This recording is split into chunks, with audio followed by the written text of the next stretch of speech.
Hey everyone, my name's Mitch McCausland, pronouns he, him, and welcome to my talk, Rise from Your Grave. I hope everyone has been having a great GCAP so far. While it's a shame that we can't be here together physically, I'm still very honoured to be able to speak to you today with my first ever talk at GCAP. Before we dive into the talk, I would like to begin by acknowledging the Gadigal people of the Eora Nation, the traditional custodians of the land of which I speak from today. I pay respect to their elders past, present and emerging, and to all Aboriginal and Torres Strait Islander people in the wider community and beyond. Sovereignty was never ceded, and this was and always will be Aboriginal land. Now, at the start of this year, in January, I was fortunate enough to be able to secure my first ever games job as an associate publishing producer at Blowfish Studios in North Sydney. Also, too, I've been involved as a volunteer organiser for both IGDA Sydney and Game Workers Unite Australia. And prior to working at Blowfish, I've been in and out of the Sydney game development community, trying to get my foot in the door as a working game development professional for about a decade now. A brief disclaimer: what I'm going to share with you today comes from a place of privilege. I acknowledge that me being a white cis man who's straight from a middle class upbringing has benefited me in my career. This talk has been shaped by my own experiences and thus can't represent everybody else's observations in and out of the games industry, especially of those of marginalised backgrounds. However, with that said, if I have made a positive contribution to someone's career and development with what I share today, I would consider that a massive win. Here's a brief overview of some of the topics I'll be sharing and discussing with you today. We'll have questions and answers after this recording. So yeah, hold the questions to the end because past me, that appears now, won't be able to answer them. Alright, the first step to any career is skilling up. Game development hasn't historically been the easiest industry to get into, and this has been true regarding getting the knowledge you need to get your foot in the door. There are so many ways to get these. Now, I've had a crack at 3 different means: traditional university, specialised private colleges, and, self-directed online learning. Mind you that the first 2 methods I undertook were over 10 years ago, so a lot has changed since then, mostly for the better. With that said, there's still some relevancy in my experiences, so there's a bit of correlation. There's still correlation between what I've experienced and what current students or prospective students will experience. Now, the first method I tried was the traditional uni route. After I finished high school, I went to University of Wollongong in 2007 to begin my Bachelor of Computer Science, majoring in multimedia and game development. The pros of this approach was that the core degree was based on a very solid computer science curriculum, which was very helpful with getting a critical and solid understanding of object-oriented programming and C++, which are very critical in most aspects of games programming. And also, too, it was close to home at the time. I was living in Campbelltown, in southwest Sydney at the time, and I could just catch a bus down to Wollongong. However, with that said, the drawbacks I found with this approach for me at the time was that since the major of multimedia and game development was in its debut year when I started, a lot of the kinks hadn't been ironed out with what they had to teach.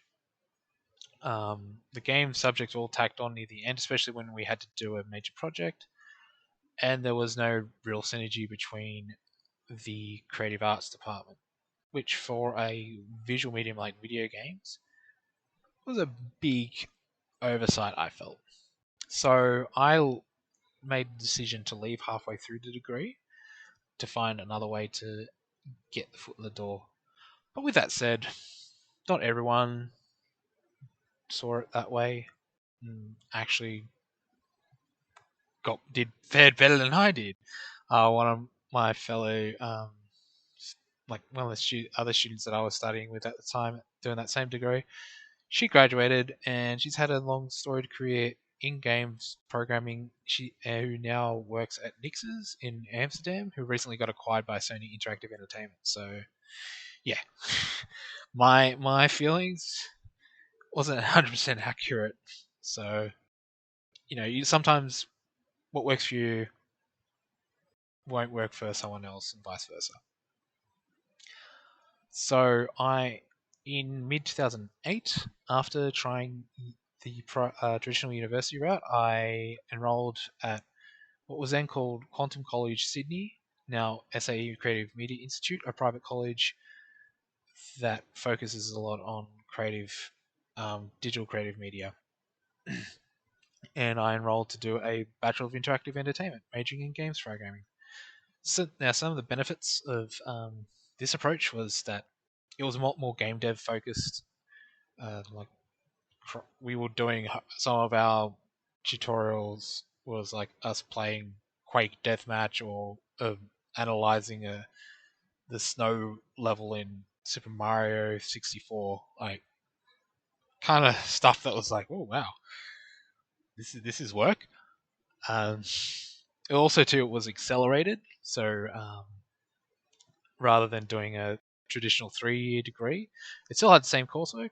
It was just squashed down into 2 years, and this was done by rather than having just 2 semesters, it had 3 trimesters, and kind of reduced the length of the breaks in between.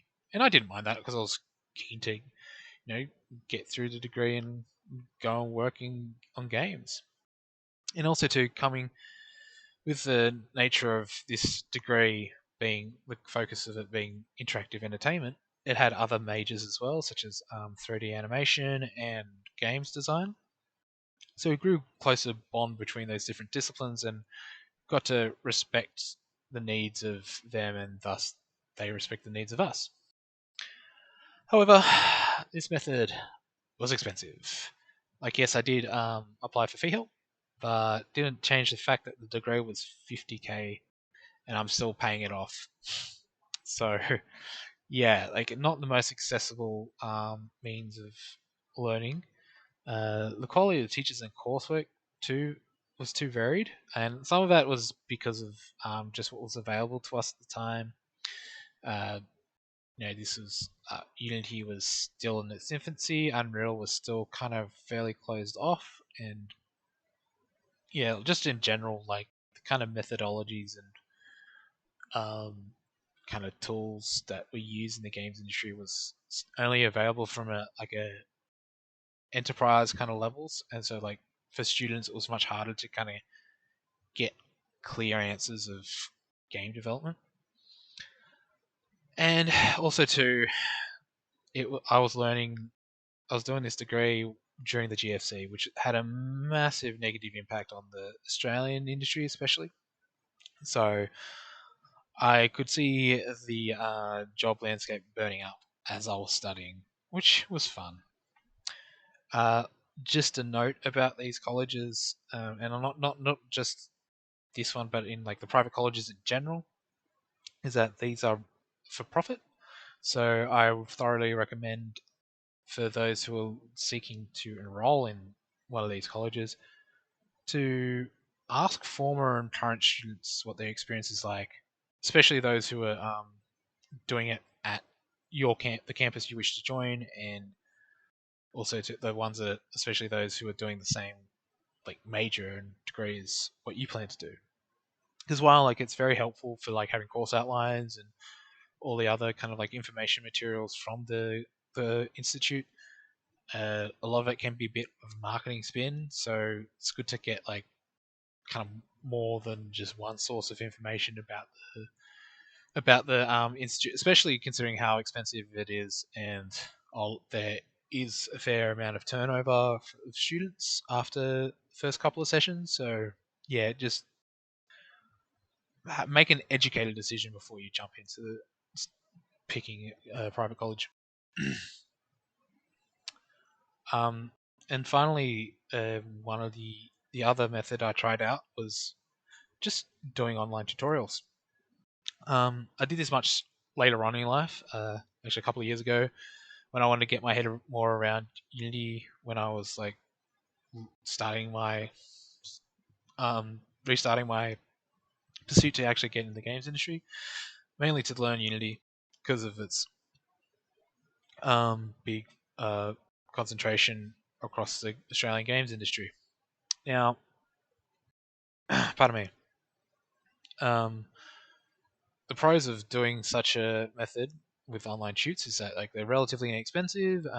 Like I got a couple of Udemy courses like 90% off, so rather than $200, they cost me 16. But there's also a lot of YouTube tutorials which are much cheaper than that, $0, and you can also go at your own pace. However,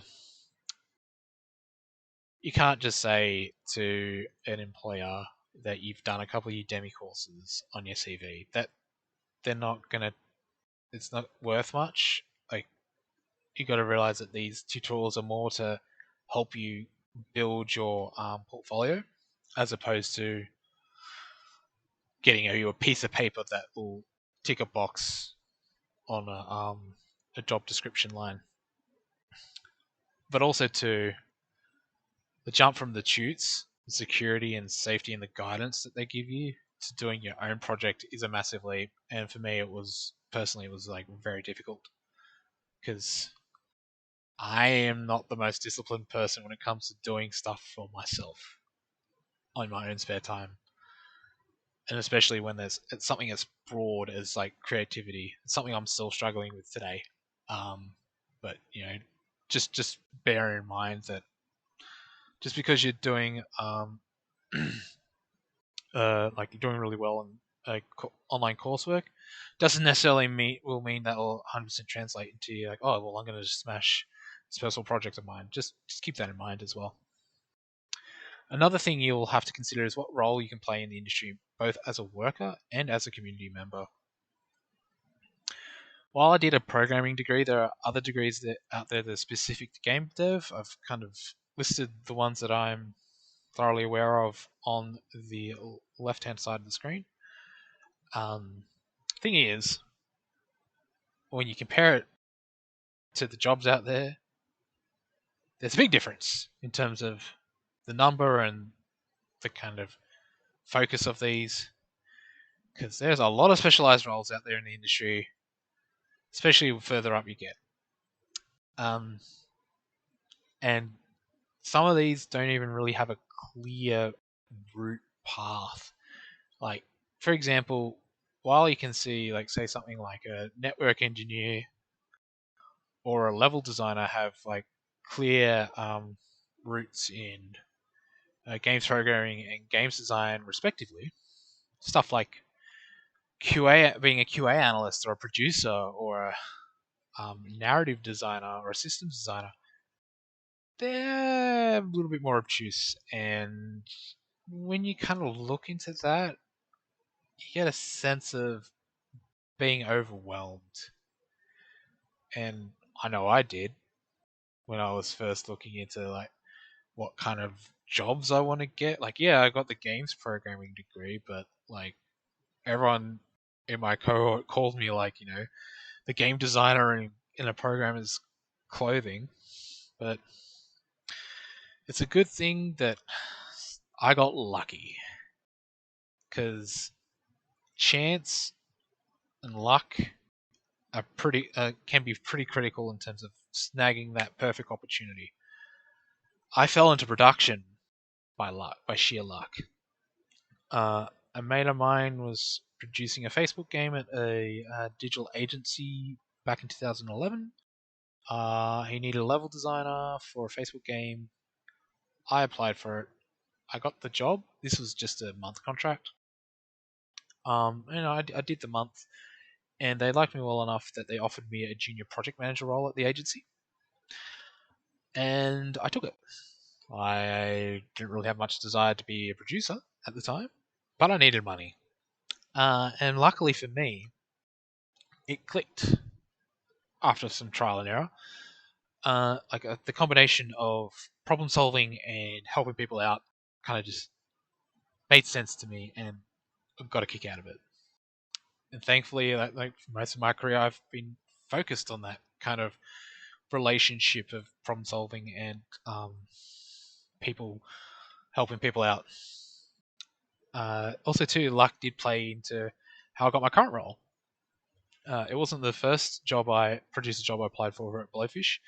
I interviewed for one initially and got to the final stage, but I just missed out because it was kind of more art focused, and the person who ended up getting it had like an artist background, so that made sense. But because of I went through that process, they got to know me, and this the associate publishing producer role popped up and recommended me to that department and interviewed well for that, and I got the job. So it's like, one failure can be the next success. So sometimes it's all about being in the right place at the right time.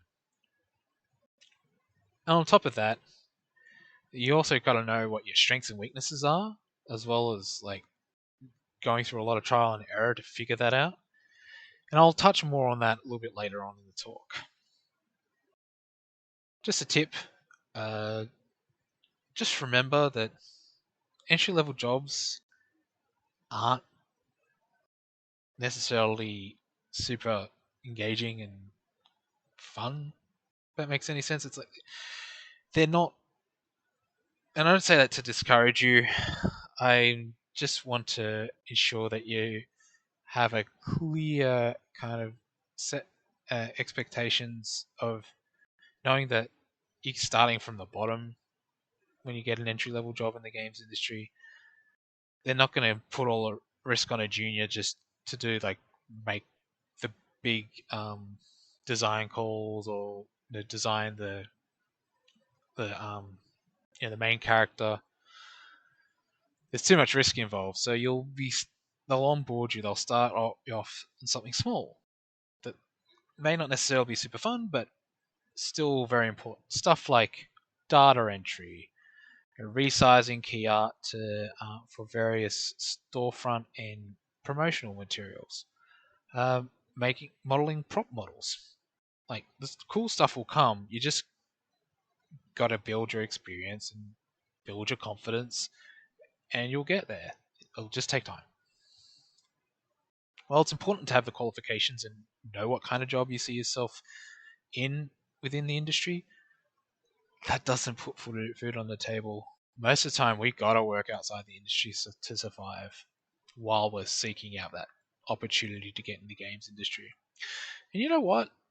It's okay not to be working in games right now. You can learn all the skills you need, more skills that you need outside of games too, like dealing something as simple as like writing emails and making meeting requests and dealing with HR and all that kind of corporate kind of stuff. You can still learn that outside of the industry, especially if you're going to get into AAA. Because it took me a decade of trying just to get my foot in the door. Would I prefer to be working in games as soon as I graduated?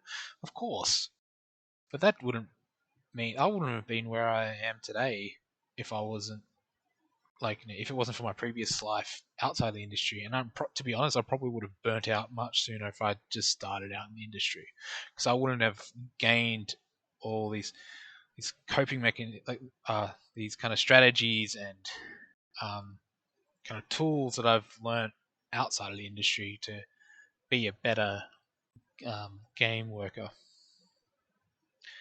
But prior to this year, I spent almost 5 years in total working in the creative ad agency sector as a digital producer.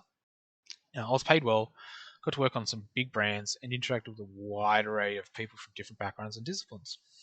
I did, however, work mostly on large volume banner campaigns that were very limiting in terms of professional development and personal satisfaction. Like had to be pumped out pretty quickly. They were live for a month, had a price on them. I wouldn't have put them in my CV, in my portfolio, because outside of the fact that I have stuff that could get me in legal trouble in terms of pricing, they just didn't look good.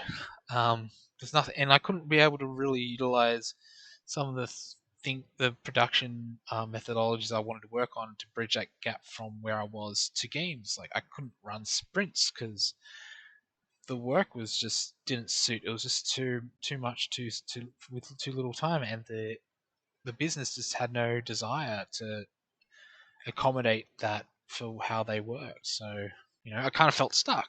There was a very small low ceiling, but also too, I've I've worked in pokies. I've worked in the slot machine industry. It wasn't where I pictured myself ending up, but there were some silver linings. I got to travel to America twice for work. I learnt more about game development in a corporate structure, even if it was using different terminology and it was a bit more soulless. Like we had a dedicated QA team, we had to deal with compliance, creative services, legal, we had product managers, kind of figure out what the lay of the land is for each quarter. Like it's very eye opening. With that said, my last slot machine job was a soul crushing experience of where I was stuck in a corporate political struggle between an American corporate micromanagement mindset of this QA department that I worked for, who were trying to force the Aussie studio that I was working at change to become more accountable for like the quality of work that they were doing, despite them being an old boys club in every sense of that phrase, and I mean the toxic stuff as well, and wanting it to be how it was in the 90s, where like business was booming and they could do no wrong, and they just had didn't have to worry about suits in the states, and I was stuck in the middle of them, and I honestly just felt like I didn't fit either side. So I had it that experience just it completely burnt me out, and I there and then I just knew I guess I could not work in that industry anymore. Sometimes like you have to figure that out the hard way, and I did there. But it's a good thing that we're talking about bad work experiences because I want to focus now on coping with these and eventually bouncing back from unforeseen setbacks in your career. Because another thing I've been through are layoffs. They suck. They really suck. Um, I experienced my first redundancy at my first pokey job. Now, they at that year in that year it was like 2013. They'd been acquired by a American lottery company. Pardon me. And like they were going through the whole merger process, and while there were layoffs before, we were promised that game development wasn't going to be touched because it was the golden child of the whole deal. They didn't have much in terms of like correlation between the two, so like it was in a unique section of the company. However, 3 days before Christmas break, I was called into an impromptu meeting at 9 a.m. and about 10 minutes later, I was out of a job. So that was fun. Um, yeah, I got a decent payoff at the time. Like it was the most money I've ever seen up to that point. But I had to learn pretty quickly to juggle my rent, bills, and general expenses with what limited resources I had at the time. I was out of work, full-time work for 6 months, and my uh, redundancy package only lasted me for 3. So I had to find other ways of, keep keeping the lights on, whether it be like Centrelink payments, doing a kind of like paid internship at a mobile game developer, or like doing some night supervision at my old college. I had to be creative about like trying to keep the money flowing while I was seeking full time work. You know, getting back in the interview game, especially when you dealt with such a blindside as being laid off. it was rough. Going for countless job interviews and getting rejection after rejection felt like a massive kick in the teeth. It seemed like my experience at such a large multinational gaming company meant stuff all, especially when I some of the places I interviewed and got pushed back for were like their direct competitors. So yeah, I don't know what I was doing wrong. It was only when I started to make serious and concerted effort to get in the games industry several years ago, once I turned 30, did I start to realize that like these setbacks in the interview game wasn't because of like the game being completely unfair and broken, but that the game was actually more like a roguelike. So what I mean is that for every interview was just an attempt that you built upon from that experience, and for the next interview you take what you've learnt and try to do better next time. Because every time that I didn't get the job or I didn't even get an interview, I made sure that I asked for feedback and reflected critically and constructively on what I did well, what I was missing, and what I could do better. Because for those who have played it, it takes work to kill Hades, so too does nailing that job interview. That notion of feeling like the world owes you a spot in games without giving anything back in return, it's bullshit.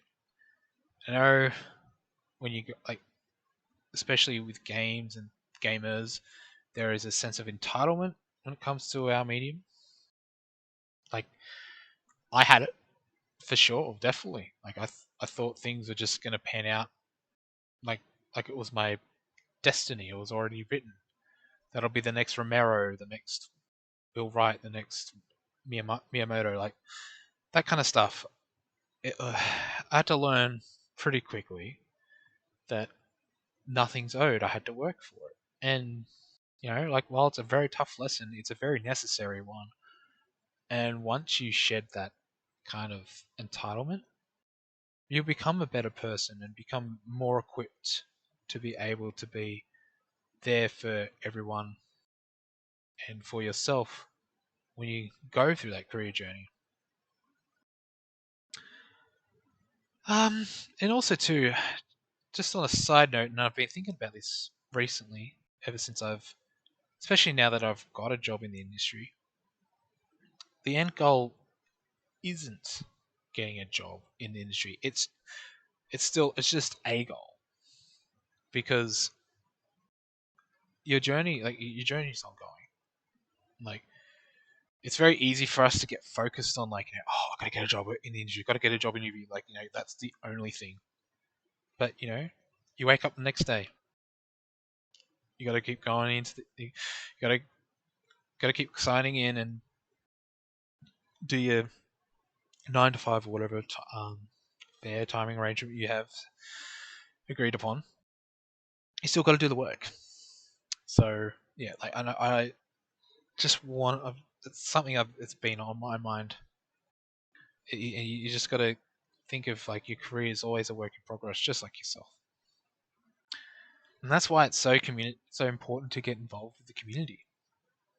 It's to keep you going regardless of where you get to with interviews and securing work in the industry. There are heaps of people out there locally and internationally that are in a similar position to you with who have share the same values, aspirations and concern in life and in the industry. Because you don't have to work in the industry to be part of the community.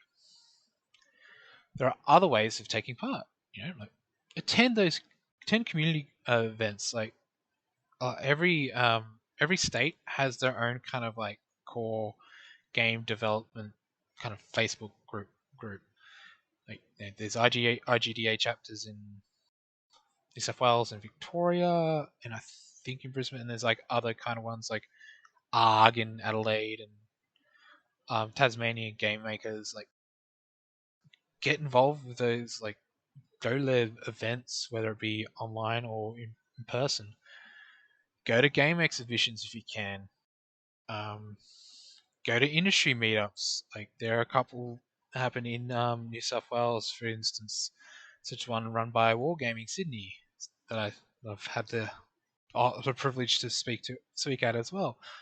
Yeah, go to them because like you'll learn a lot and you'll interact with like-minded people. Also, too, like there's heaps of game dev Discord servers out there. Some key ones are GDAU, which is like it's which covers um, Australia with its roots based in Melbourne.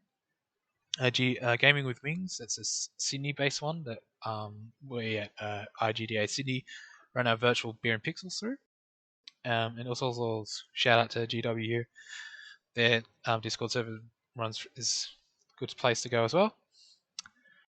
Another place to get involved with is Twitter, and I say that as a bit begrudgingly because it took me a while to muster up the humility to actually go on that platform because a lot of discourse and a lot of interactions in game development happens there. And like, look, it's you don't have to be there. Like I know it can be quite a toxic place, and especially social media for some people, they need that separation, and that's okay. But if you've got the stomach, if that doesn't necessarily bother you so much, Twitter is very vital.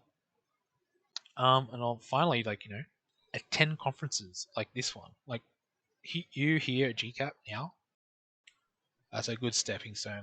It took me a while to actually attend a GCAP. Like my first one was in 2019. I kind of wished I went earlier. Wished I went when I was at uni and after that. But yeah, you're here. You're already making progress, and for the most part, it's free. Not the conferences so much, but attending all these community groups, it's only going to cost you time. But that's not the only thing you have to focus on because being focused on like your career 24/7, it's going to burn you out. Um, you just got to take care of yourself, and that will also help you, funnily enough, in turn, make you more prepared to get into the industry by taking the foot off the pedal a bit. Which brings me to my last major point, shifting gears. Because taking a break is okay. Like, as I try to keep telling myself, and I'm sure many of you out there are trying to tell yourself the same thing. Yeah, sometimes it's hard to turn off, but it's worthwhile. Like for me personally, in my journey to get into games and while I'm still in games, I have found I've discovered the importance of taking care of my physical and mental health. Something as simple as going to the gym or like seeing a psychologist, like it really does help you have a clearer mind and gives you more focus of improving your confidence and your dedication to actually achieve your goals. Like it's definitely helped me, especially when you're going through rough patches as well. And I've also like looked into like other aspects of my life that I kind of feel like I need work on, or I'm got some anxieties about. Like for a time, I was very insecure when it came to um, interacting with women beyond friendship, and I worked on that, and I'm being able to address some of those anxieties, and now I'm in a very stable relationship with my partner Meme, who I've been with for 4.5 years, and her love and support for me has been so vital in like me making that making that effort to get into the industry. Like I couldn't have gotten anywhere near to where I have gotten to now if it wasn't for her. So I'm forever in her debt. And also too, like having creative pursuits outside the games industry is it's really good. Like um, it's a good palate cleanser, but also too you can get other sources of inspiration, just from doing other stuff.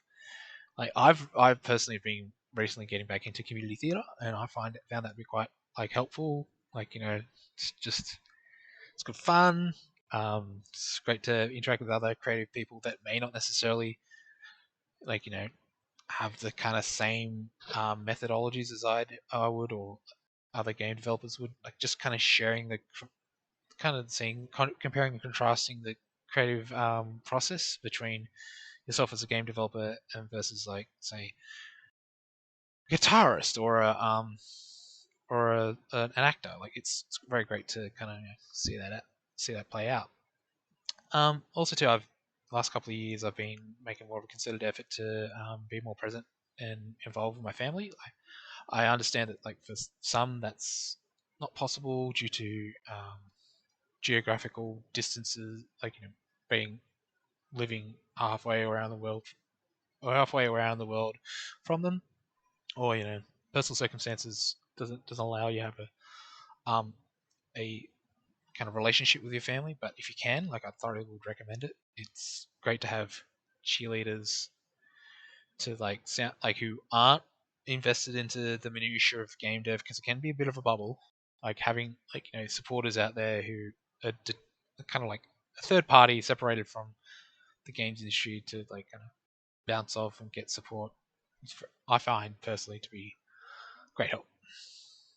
Not to say that you have to fix up everything about your personal life to get a to before you even think about getting a job in the games industry. Like there's still stuff I've got to work on. Like I'm terrible at keeping up with my friends.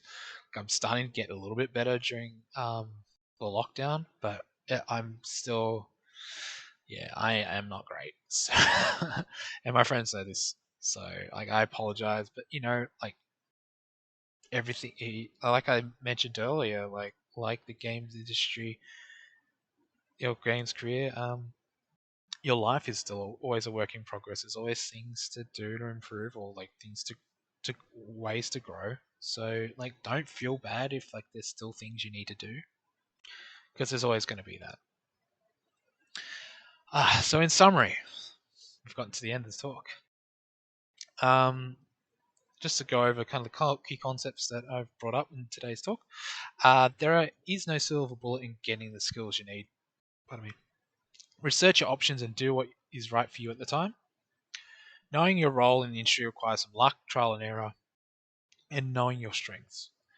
It's okay to not be working in games right now. You can gain experience elsewhere. Getting into games requires work. You aren't owed anything. Contributing to the community is taking part in the industry. And finally, work on other aspects of your life. It will better equip you for the industry in the long run. Well, here are my socials. Like my Twitter handle is @McCawslander, and I've listed my work email as well. If should you have any kind of questions that you're not comfortable bringing up in the Q&A session in front of everybody, if you want to do it in in private, in confidence, I'm more than happy to listen to see what you're struggling with and see how I can help, even if it's means of pointing you in the right direction to like somebody who knows, or like who is more able to help you. Like I'm more than happy to help anybody, find the solution that they require.